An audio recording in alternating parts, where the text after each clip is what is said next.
嗨，大家好，我是躺平叔，今天是2026年5月15号。这一期咱们继续聊聊恒大清盘，聊聊中国的房地产。咱们先看房企的消息。今天华南城发了一个公告，华南城债务重组陷入僵局，华南城未达成债务重组协议，延迟披露2025年业绩，股票持续停牌。截至2024年末，计息负债302亿元港币，短期债务超过182亿港币。这个简单点说，是华南城要进入清盘程序。大家知道，华南城它的大股东实际上穿透下去也是深圳国资委，那也就是深圳国资委手上有2家房企现在身陷囹圄，一个是华南城，一个是万科。所以说大家就知道万科目前这个局面恐怕也好不了哪里去啊。也就是深圳国资委它的钱不是无限的，它的子弹也不是无限的，华南城都搞不定，会不会在万科这儿愈陷越深？当然了，看好楼市的认为小阳春楼市复苏，那么给这些房企一次机会，似乎这些房企都看到了希望，因为这个楼市现在不是火热吗？上海的就是创10年新高，北京创多少年新高，深圳也是创新高，媒体中介喇叭肉喇叭每天都在说小阳春。我在很久之前就说了，咱们不要看中介媒体这些大喇叭肉喇叭怎么喊的，咱们看冷静客观的看这些数据，把这数据扒开了揉碎了仔细看一看，你就自己有答案。前不久百城是吧，2手房这数据还是什么一大堆数据都出来了，已经显示除了北京上海之外其他地方都在下跌，还有很多人不信。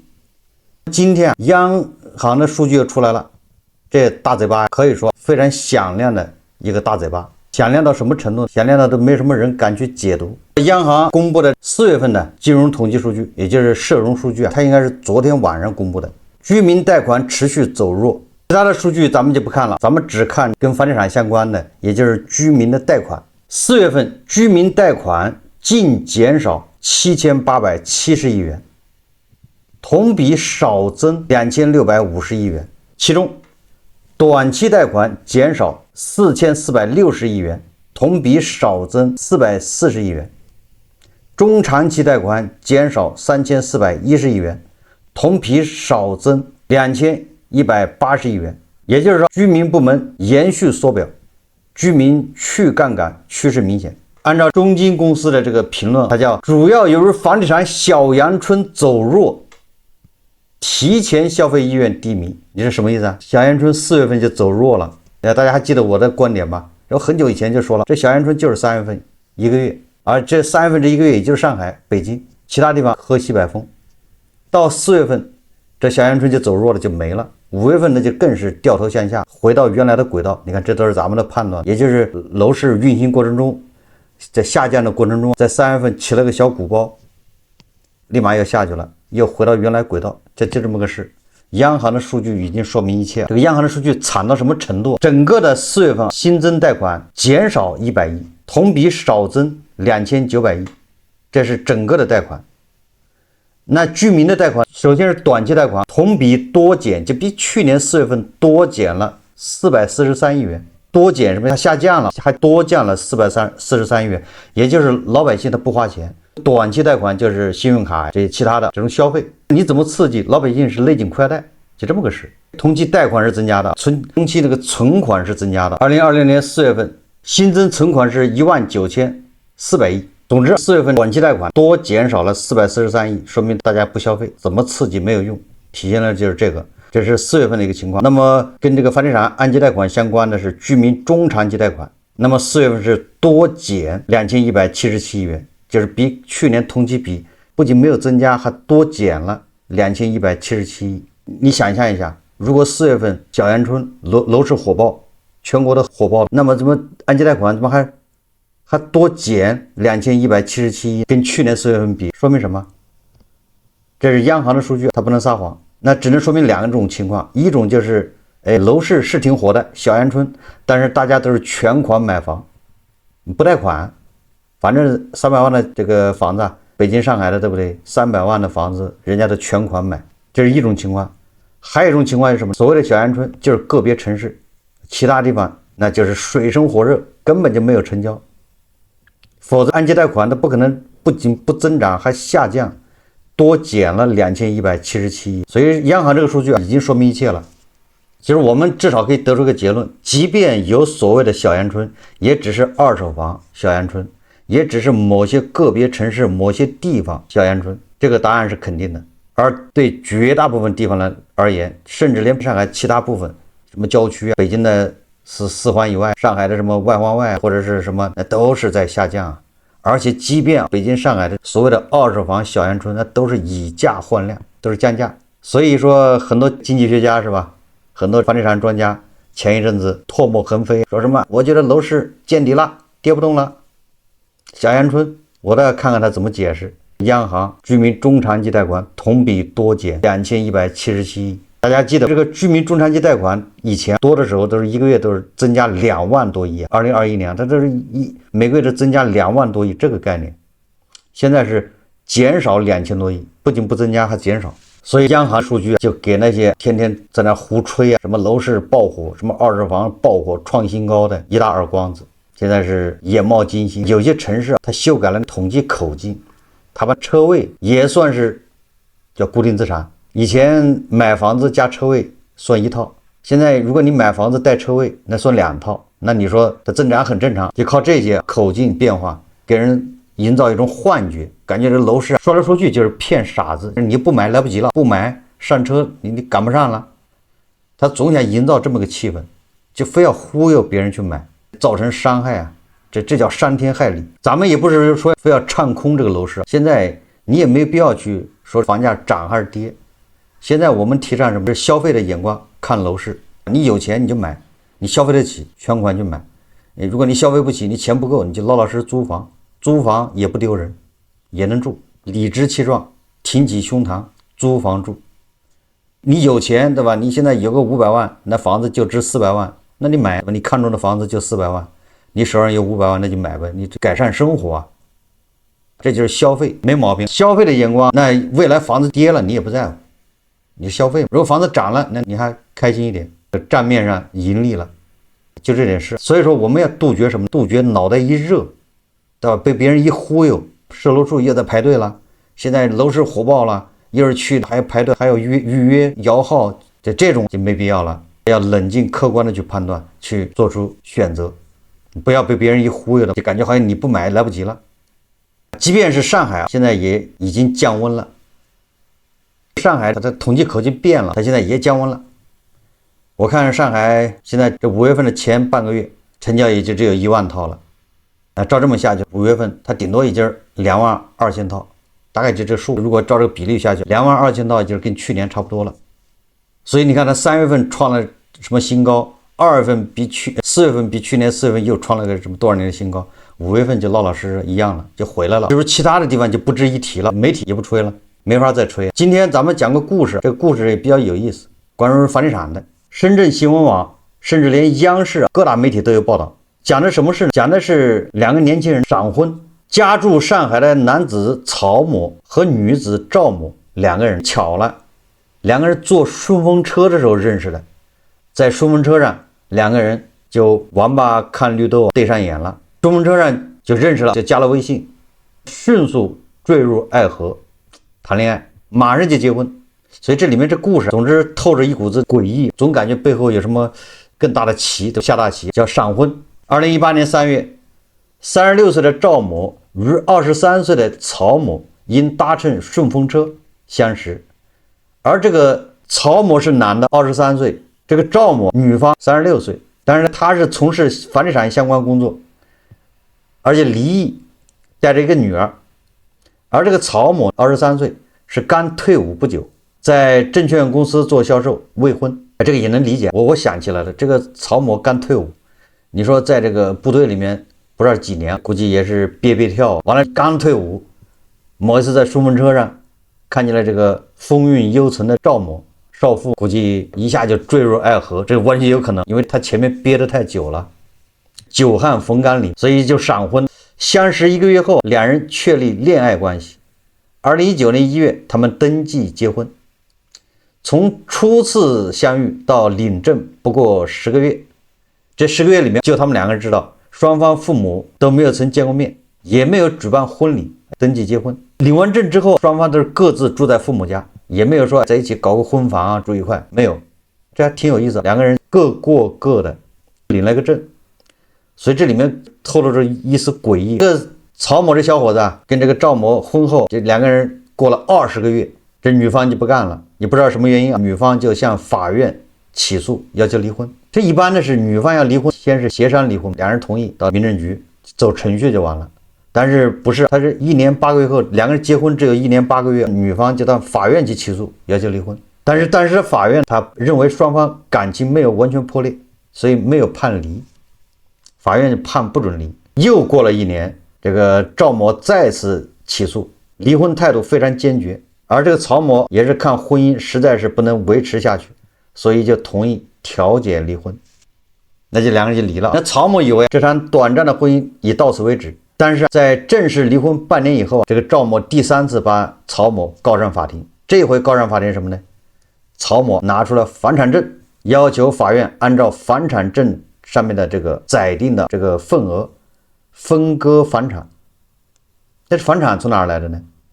不是双方不是各住自己的父母家吗？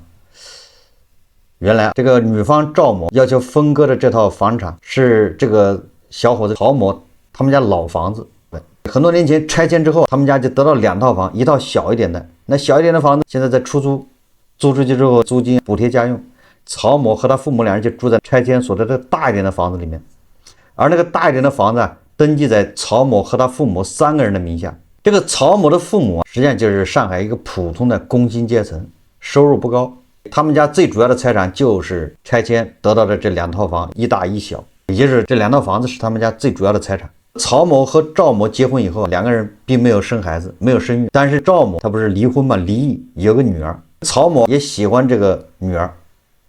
这两个人婚姻存续期间，赵某就提出来了，说为了女儿，就是学区房，为了女儿以后择校更加便利，把女儿的户口迁到曹某跟他父母3个人登记的这个大房子下面，这样以后他的女儿就可以上更好的学校，就这么个事。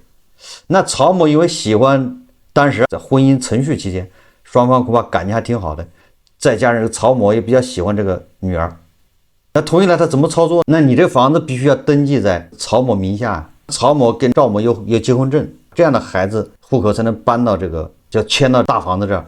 所以你看这个主意啊，大家想象一下，你说赵某的职业是干什么的？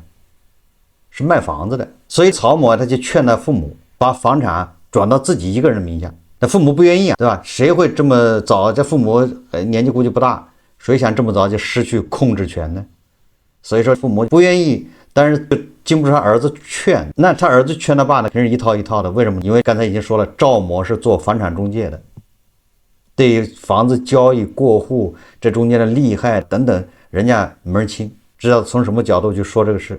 最后曹某说服了他爸妈，同意把这房子赠与曹某。就是什么意思？就把这套房子不是登记在曹某和他父母3个人名下吗？那他父母把他们的份额就赠与给曹某，就曹某一个人持有这个房子了。理由是什么？理由说曹某跟他爸妈说，未来如果他要继承这套房子，还要交遗产税。那遗产税，你想这房子得有1000万吧？遗产税那得几百万。这父母一听也是，反正这房子迟早是他的，父母就他一个孩子，最后也是他的。死了之后收那么多税，遗产税还不如现在就赠给他算了。说服了他父母，就把他的份额赠给了曹某。曹某拿了这个房子之后，他没有告诉他父母，背着他父母把这个房子的99%的份额给赵某了，自己只要1%的份额。我也不知道他这是怎么操作的，咱们没有经历过这事。什么房子还有99%的份额给这个赵某，自己只有1%。所以这个赵某虽然没有住在这房子里面，但是房本已经改了。所以离婚以后，赵某就拿着这个房本去法院起诉，要求按照这个99%分割财产，就这么个事。这个说来说去，你说这怎么感觉这样哪儿有问题的？最后法院怎么判呢？法院的判决不按照这个99:1这个比例来分割财产，整个的房子如果给这个赵某分，就显得不公平。因为赵某跟这个曹某两人虽然结婚1年半20个月，但是没有办酒席，完了赵某对财产也没有贡献，对家庭也没有贡献，他们2个人共同生活就在一起也只有6个月。所以说法院最后判决是这个房子都归曹某，曹某给赵某50万，这个50万里面还包含什么？为什么给50万？是因为给女方的一个心理补偿，再加上当时这房子从曹某父母那儿过户到整个的过户到曹某名下，再过户到赵某名下，那过户费大概12万，这个12万是赵某出的，那就相当于这个钱要退给人家，所以50万里面含这个钱，再含上一个相当于叫心理补偿。这个案子一判之后，在网上引起了热议，有人就说了，判得好，你看让那些骗婚的，你看他这个怎么看有点带有骗婚的这个意思，但是实际上是不是咱也不知道，但是从这个描述来看就像是骗婚，为了你俩人结婚20个月，完了中间20个月女方就要起诉离婚，就给人感觉好像这里面有问题。两个人在一起共同生活只有半年，你就感觉女方是在骗婚，在骗财产。有网友就说了，这么判得好，就要杜绝这种现象。但是也有人不满意，说你看一共他俩人在生活就一起只有6个月，法院还判给他50万，你这不是纵容他吗？就是说结婚1年半20个月，你给他判50万也多了，那相当于1个月好几万，这比上班拿得多，你这不是鼓励别人以后都这么干吗？央视报道，很多媒体都报道了这个事情，说明什么？不要冲动。曹某恐怕就是因为在退伍回来是吧，正是血气方刚，正是憋跳的时候是吧，容易一上头被赵某可能拿捏了，有这种可能。总之从我个人感觉，从这个报道来看，我觉得这个赵某不像好人。为什么不像好人？就是你知道你干了些啥，对不对？你到底做过啥？你付出了啥？你凭什么就要人家的99%的份额？当然你就可以说了，这是曹某心甘情愿赠予我的，对吧？那你要知道，人家赠予你这个99%的份额，实际上跟你过一辈子，是吧？是要跟你白头偕老的，对不对？那这个是一种承诺，人家给你99%，那结果你20个月你就要跟人家离婚，这不就扯淡吗？是这个逻辑吧？对，该是你的，你当然要争，对不对？是你的你就要争，但这玩意儿它不是你的，是人家把这99%份额给你，那也是因为想白头偕老的。你既然没有白头偕老，你这20个月在一起生活了半年，20个月你要跟人离婚，还起诉的吧？那完了你还要想得到这99%，这就有点过了。所以我认为我的直觉我就判断这个女的有问题啊，是奔着钱去的。当然呢，我是仅仅是基于央视报道有限的资料判断，女方没人去采访，也不知道她说啥，不知道她这个主张99%的，除了是房本上登记的，还有没有其他的理由？总体上得出个结论，大家要小心，不要头脑一热。我们在聊房地产的时候，经常会听到租售比，比如说你花300万买个房子，你银行按揭贷款，你1个月要还，比如6000，我是举例子，如果你这房子租出去能租6000，那很多人就愿意买房了。为什么呢？你看我租6000，把这6000就还按揭贷款，正好，那我只用付一个首付就完了，这叫以租养贷。这种模式在很多地方都比较流行，尤其是香港。香港以租养贷是非常普遍的。以前炒房的时候，因为香港的房子不愁租啊，而且租金还挺高。国内也有，以前上海好多人小买老破小的理论就是这个房子租出去，租金完全可以覆盖按揭贷款。前一阵子还有媒体报道，什么成都有的女的买了8套房用来出租，以租养贷。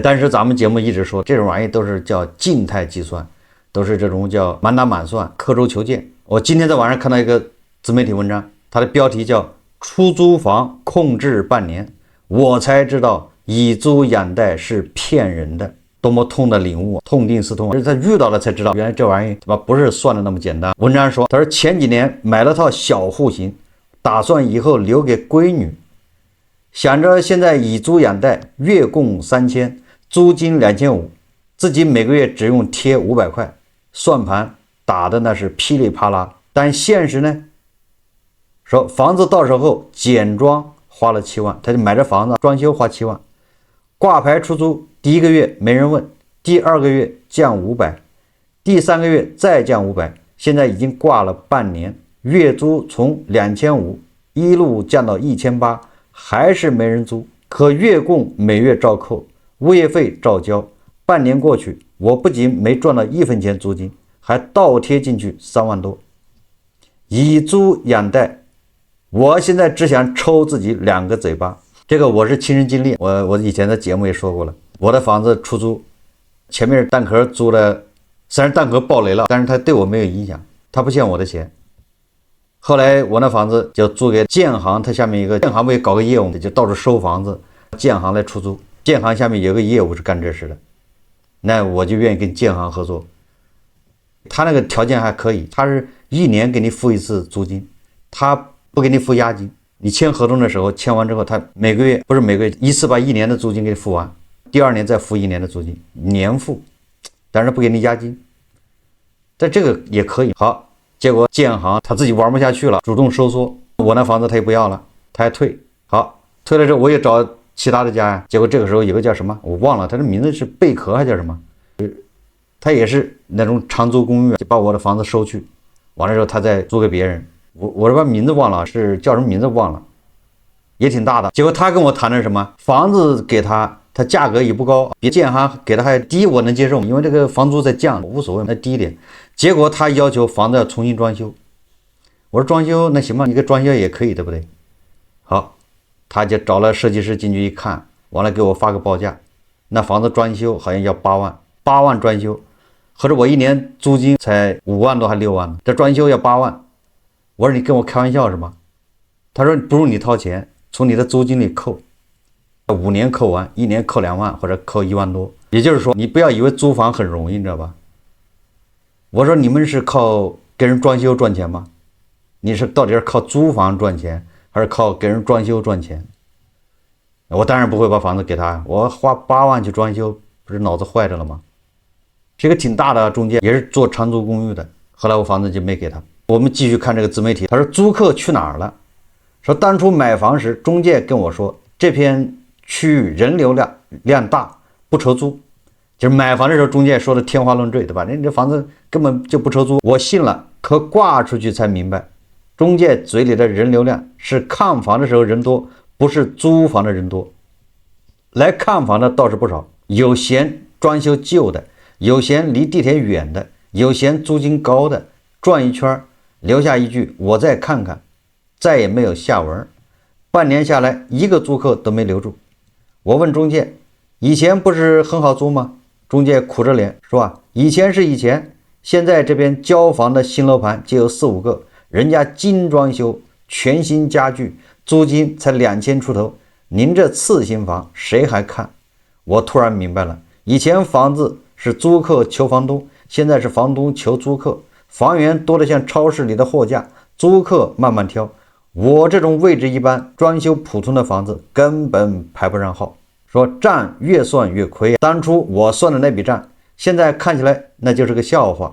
说我以为租金2500，月供3000，每月只用贴500，完全没有压力。可现实呢？他说半年没租出去，损失租金1万5，物业费半年又搭进去1000多。更扎心的是，我这套房首付30万，如果存银行1年还能赚点利息，现在不仅没利息，每月还在亏钱。房子本身也在跌，说去年买的时候100万，现在同小区同户型挂80万都没有人问，首付亏了，月供亏了，租金1毛钱也没赚到。说3年后我再次算账，发现以租养贷实际上是以贷养贷，越养越亏。我去跑了几家中介，了解了真实的市场情况，现在大部分城市的租金回报率连2%都不到，一套100万的房子年租金不到2万，而房贷利率即使降到3%出头，依然比租金回报率高。这意味着什么？意味着哪怕房子一天不空，租金也永远覆盖不了月供。你以为以租养贷，实际上是以工资养贷。更扎心的是，很多城市租金还在跌。我那套房的租金从2500降到1800，还没人租。一个做中介的朋友说，现在空置期超过半年的房子比比皆是，不是租金降不降的问题，是压根儿没人看房。以前租核心区地铁口，现在租客自己都精打细算，说1000道1万，都是供大于求，需求平衡关系打破了。20年前的时候，你说北京的房子少，只能住地下室，那现在房子越来越多。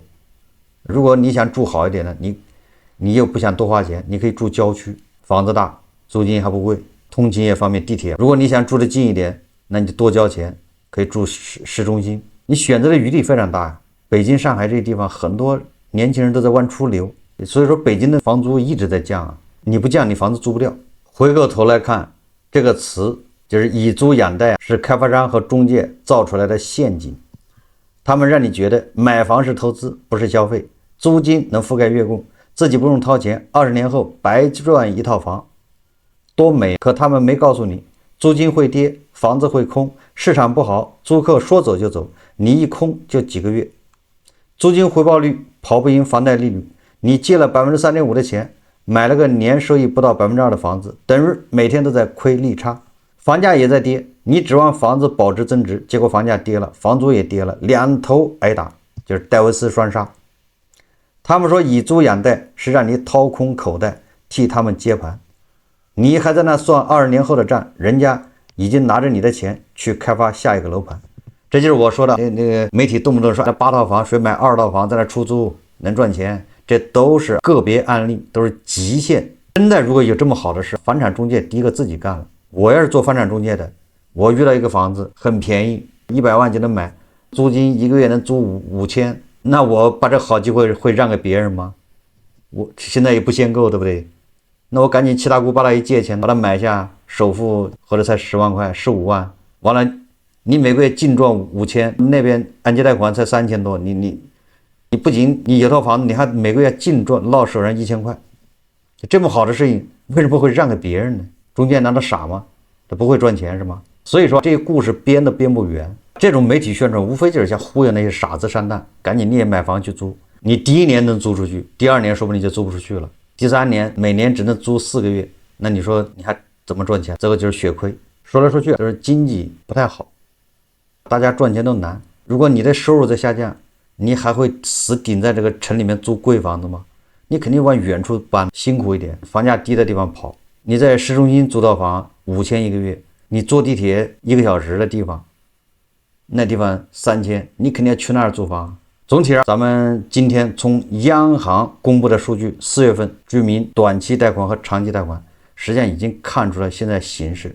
你别管宏观上面说的多好，但是老百姓就是不花钱，老百姓就是存钱，不买房，任你怎么吹，大家都稳得住，就是不买。所以央行的数据就说明这一点，没有必要再去狡辩了。即便买的都是消费，为什么呢？他全款买，人家就是单消费了。